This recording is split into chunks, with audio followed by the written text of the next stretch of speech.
Have you ever heard of somebody who abducts little boys? Room below's got some horrible smells. We don't want to go in there.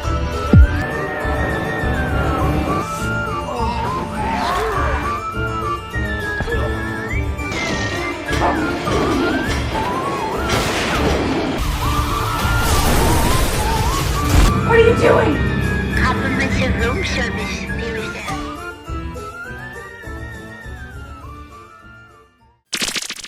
Hello and welcome to another Dollar Store Drive-In.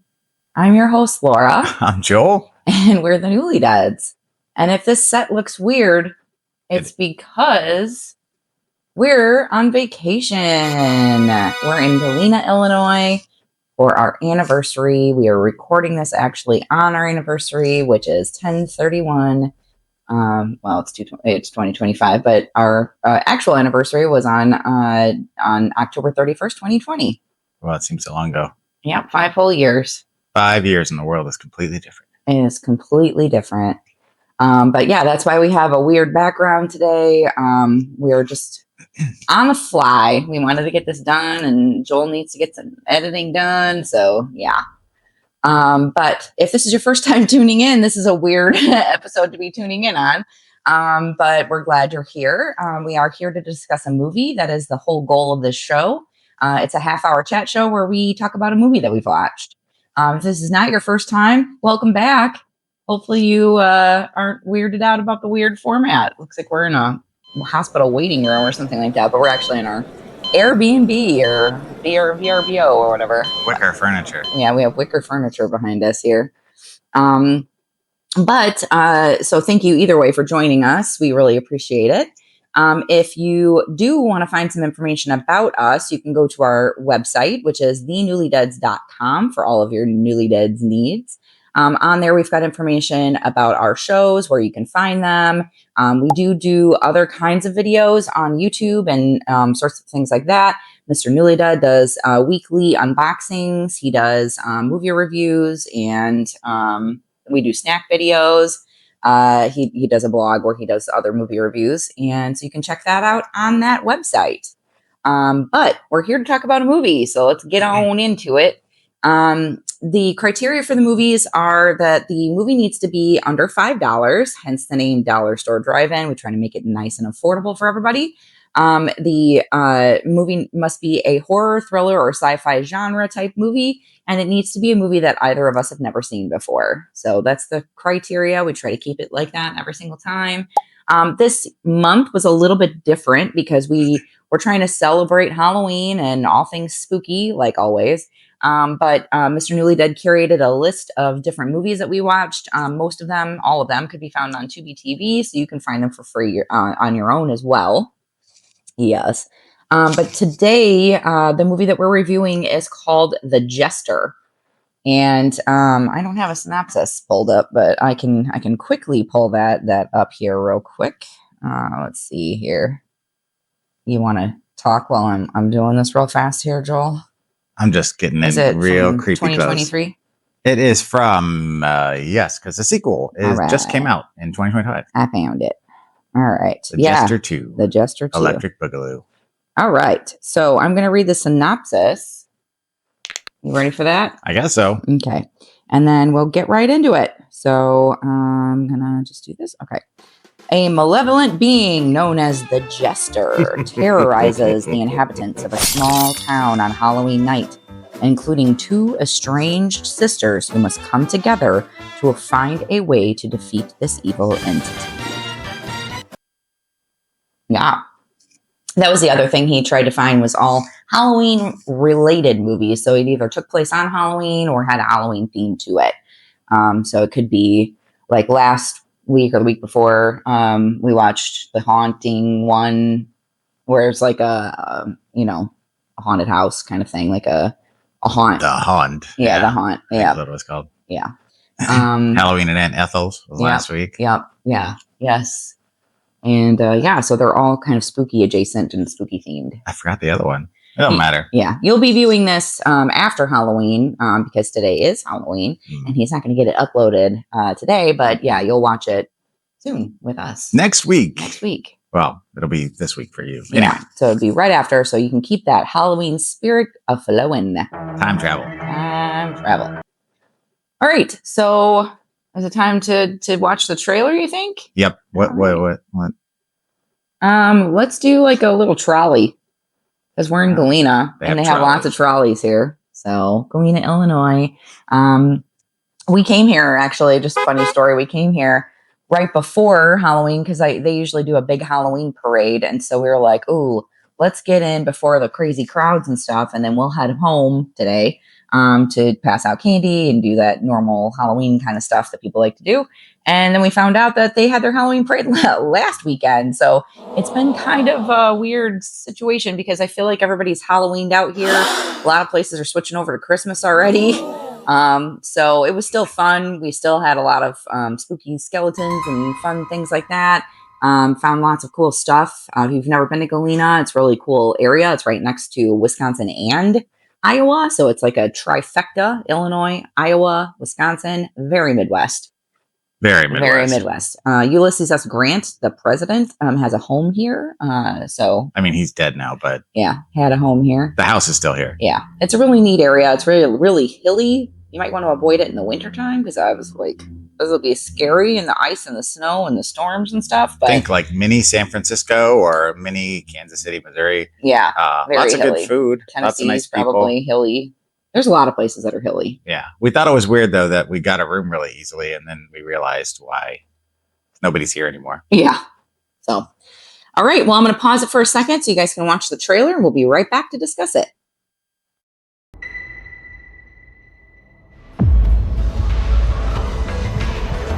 There it is. Come on.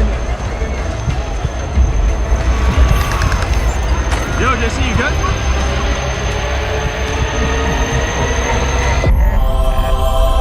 Trick or treat.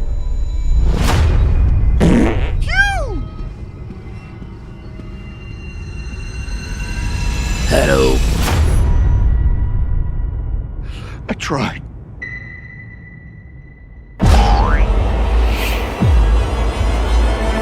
Wait, please.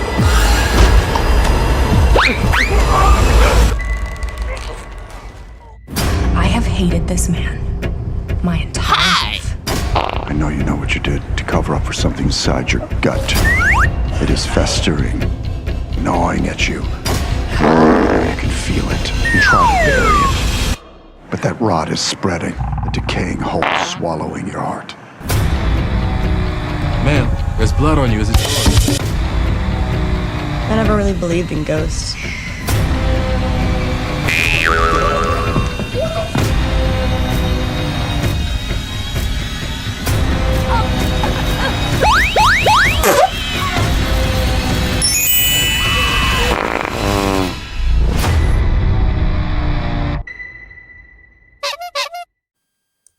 Welcome back. So hopefully you enjoyed that trailer. Wondering if there's any farts in there because Mr. Newly Dead likes to edit in some funny things and some funny party stuff, but we'll find out when you find out. Well, I'll find out when you find out because he'll be the one that's actually editing it and uploading it. But all right, go for it. All right. So whenever we watch a film, I will take notes digitally, not put it in front of my face. That's a bad idea. And then I will print them out, and then that gives us a little bit of a guide, a little bit of direction.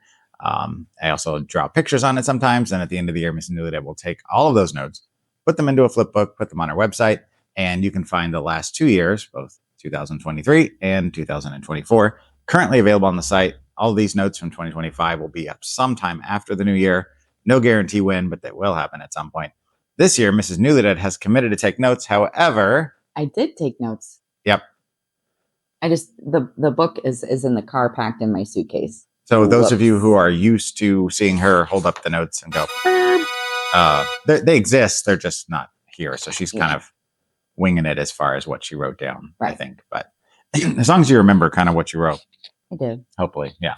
Because we watched this a couple weeks ago. almost 2 weeks ago now, week and a half at least, because we didn't have time to record last week. And so anyway. Yeah, last week was crazy at my job. We had a Halloween walk. I worked at and it was insane. It was very busy. I worked a lot of nights.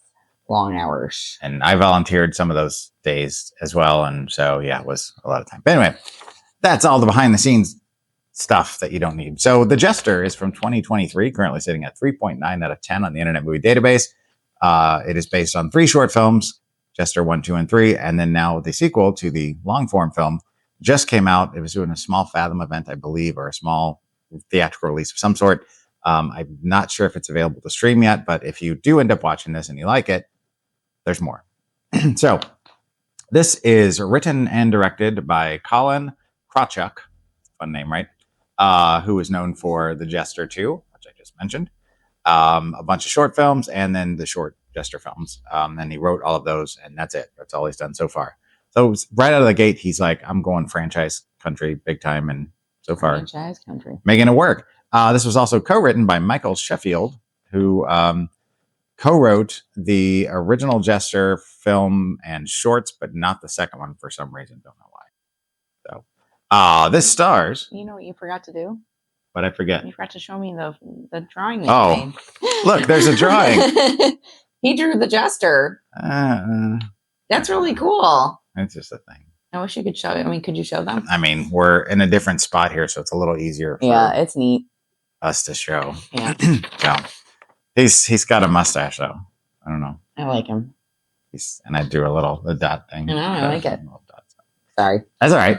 She's right. We're out of sorts because we're in a weird spot and it feels weird, and I feel like I'm echoing and like there's people going to come in anytime. They're not. They're not. But it feels like it.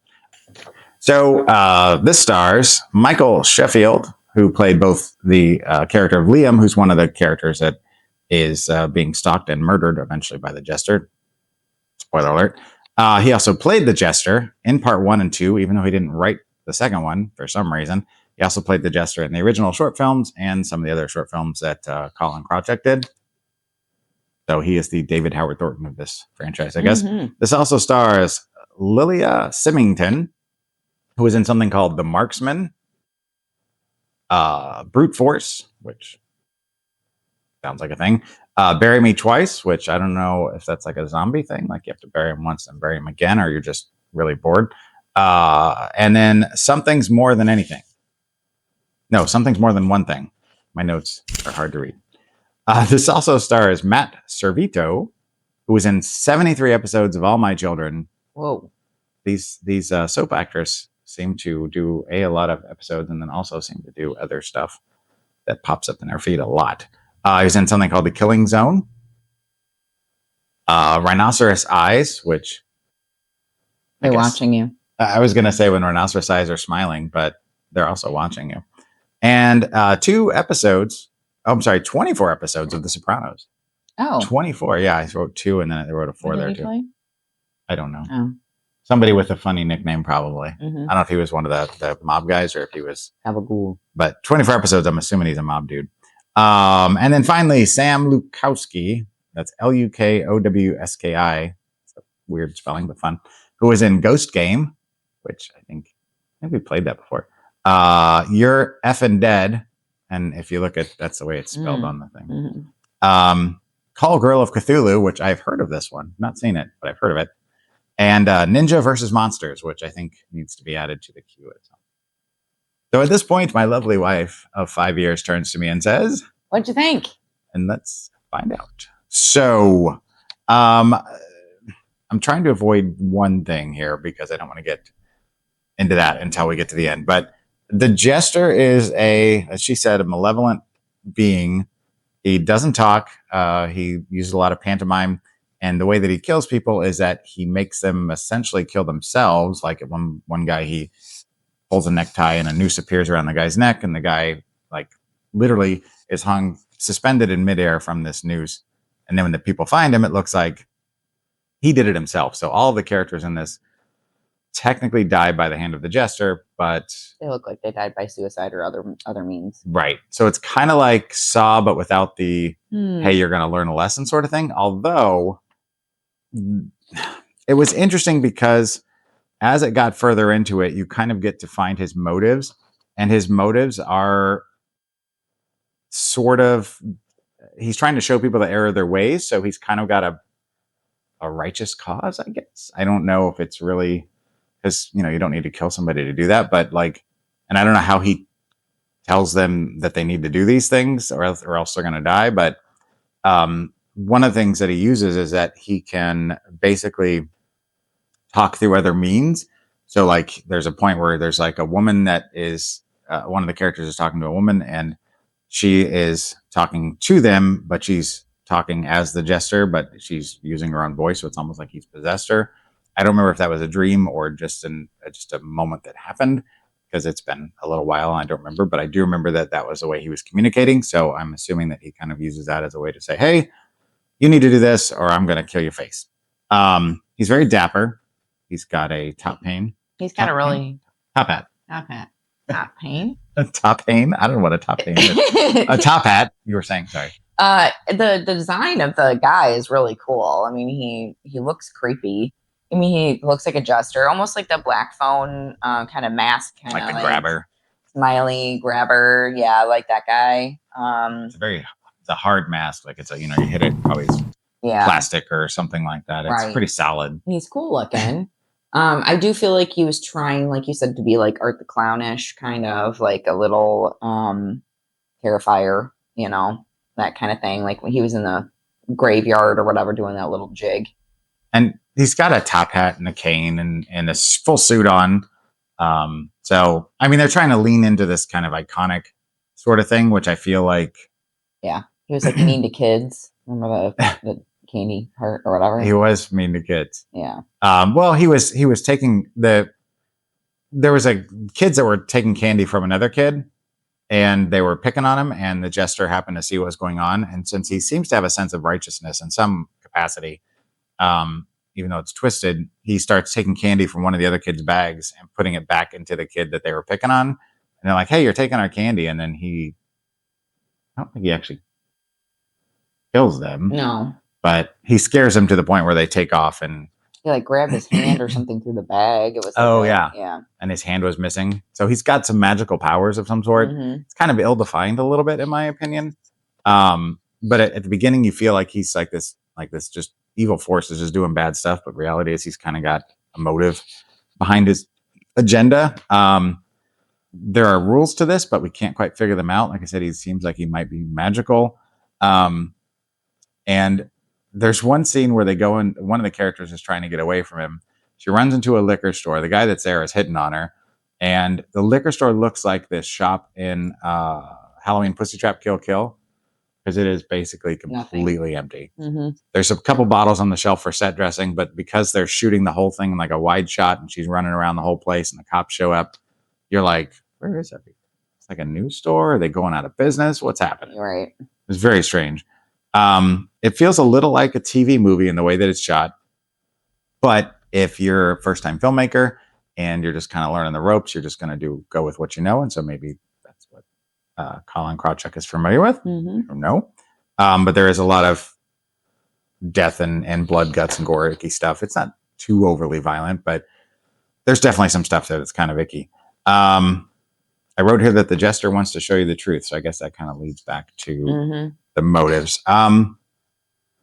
Overall, I mean, it felt pretty well done. I mean, it was shot well. It didn't feel like it was, like too low budget. It felt a little like a Nightmare on Elm Street at time. Yeah. It probably could have been about 15 minutes shorter and it would have been a little tighter. Right. But what happened to you during the course? I fell asleep during it. She did. It happens from time to time. And with the couple weeks she's had, it's no surprise. Yeah, well, I tried to stay awake, but yeah, I mean, I thought it was a little slow. I don't know. It did kind of come off that way. I wrote here that he's a sickness, and I said I'm confused. And I think that, again, that just kind of means that it felt like they were trying to give him a motive. And I don't know if that was necessary, whether they should have just made him like the Shape, just a force. But, good job. Way to go. Trying. I'm trying to remember some of the other plot points, but it's basically just him going around and making people kill themselves. Well, the guy in the beginning was the dad of the girl, and so that was like kind of the impetus of the whole situation. Oh, yeah, the first guy that the hanging. and she was an estranged daughter or whatever. So like they were at the funeral, and like his other daughter was trying to like talk to Different it's like moms. half sister. Yeah. Yeah. And she was like, I don't really want to have anything to do with this kind of thing. And so the whole rest of the movie kind of follows the jester and that estranged daughter kind of thing. Because she sees him in the graveyard, and then she sees him later on, and like, he's chasing her around the gas station, right? And It's her. it's like a liquor store, yeah. And there's the liquor store. and he like kills the cops there, and they didn't do anything. They were trying to stop him from, hurting her, because it was clear that he had ulterior motives. Yeah. He's an evil entity for sure. And like the dad in the beginning or whatever, like he's forcing him to call the girl to say he's sorry. And she's like, well, I don't want to have anything to do with you, kind of thing. And then he failed this thing that the jester was trying to get him to do. And so then ultimately he makes him hang himself. And so like the rest of it is, it's almost like he's trying to get her to reconcile with her sister, kind of thing. Which is weird. Like, does he follow familial lines? Like, is he like... It's confusing. Until the end of it. And if he's supposed to be helping people to reconcile their problems, yet he's killing innocent people along the way. I don't know. Yeah. It doesn't make much sense. Like pick a lane, you know what I'm saying? Like if you are just complete evil, like, Terrifier, and Art the Clown, like if you're completely just an evil whatever, then go with it. But if you're trying to do some sort of like John Kramer from Saw, you're trying to get people to make it clear what you're doing, because like he's evil and killing people that had nothing to do with the plot, whereas like Saw, John wouldn't do something like that. Like he tries not to anyway. Yeah. He's only killing the people that he feels like needs some cleansing. Yeah. Well, like either get through this and survive it and realize that, you got to change your ways or fix whatever is wrong. Right. Or, that's your choice, because it happened to him. He found that it'd be useful. And so now he's going to try and bring that to the rest of the world, even though kind of a warped motivation. But we can argue about that for ad nauseum. I almost said silent thoughts. I do. Do you have silent thoughts? Oh, I can hear them. Oh, they're not quiet enough then. Yeah. Long and the short of it is good try, a good start, solid, character. It looked great. Well done overall, but pick a lane. Like you should be able to identify what the character is, what they're out for, and kind of, just basic rules and things. And I'm okay with it just being like, he's just evil. Like if you want to be a chaotic, evil guy entity that's got magic powers apparently, and then cool, but don't make it seem like it's like some self-righteous kind of like, vigilante, I don't know, like weird therapy. Right. Like, I mean, because if you're going to have collateral damage, that's going to happen in any situation, whether you're, a police officer in the real world or you're just some guy that tries to help somebody else that is in trouble. But I don't know. Yeah. Make it up. Make up your mind. What's your rating out of 5? Oh, wait. I have final thoughts. Oh, what is your final? I thought that was your final thought. No. Oh. That was me just adding on to what you were saying. Because as we go through it, I'm like, oh, yeah, I remember that part and that part. Did you have final thoughts, though? Mine was you're trying a little too hard to be like Terrifier, but cool design. And I would watch the sequel. Oh, I wasn't sure if you would. Would you watch the short films? Yes. Maybe the short films help define the character more. Maybe that is like the prequel to the film. Yeah. Maybe we messed up. I don't know. Well, Colin Krawchuk, if we did, we apologize. But if not, I get you're trying to make an iconic character, and you've got a good base. Mm-hmm. My final thoughts are a lot of good ideas here, but maybe part 2 will be better. Yeah. See, that's why I said I wouldn't mind watching part 2. Huh. I thought it was just going to be me. No. But I'm wondering, is he always in the same suit? Or does that change too? You'll have to find out when we do The Jester 2 next year. I mean, maybe. We might do it at some point. If it's free to stream on Tubi, sure. Ciao. So what would you give it out of 5 Halloween candy bags? I'm glad I wrote this down because I would not have remembered. So I ended up at a 2 because I felt like, good base, but a lot of missed opportunities. So Yeah, I got a 1 because I fell asleep, and you lose a point when I fall asleep. you would have been at a 2 too. Mhm. 2-2? 2-2. 2-2. I don't know why I danced the Watusi. Yeah, we're tired. It's been a long week, We and haven't this had is on the breakfast fly. yet. So yeah, we haven't had breakfast, and we apologize if this is not your best episode that you're watching, but we've got hundreds of other ones to go back and watch. Well, 100. Anyway, Yeah. all right. All right, what are we watching? Oh wait, if they don't want to watch this, what do you recommend?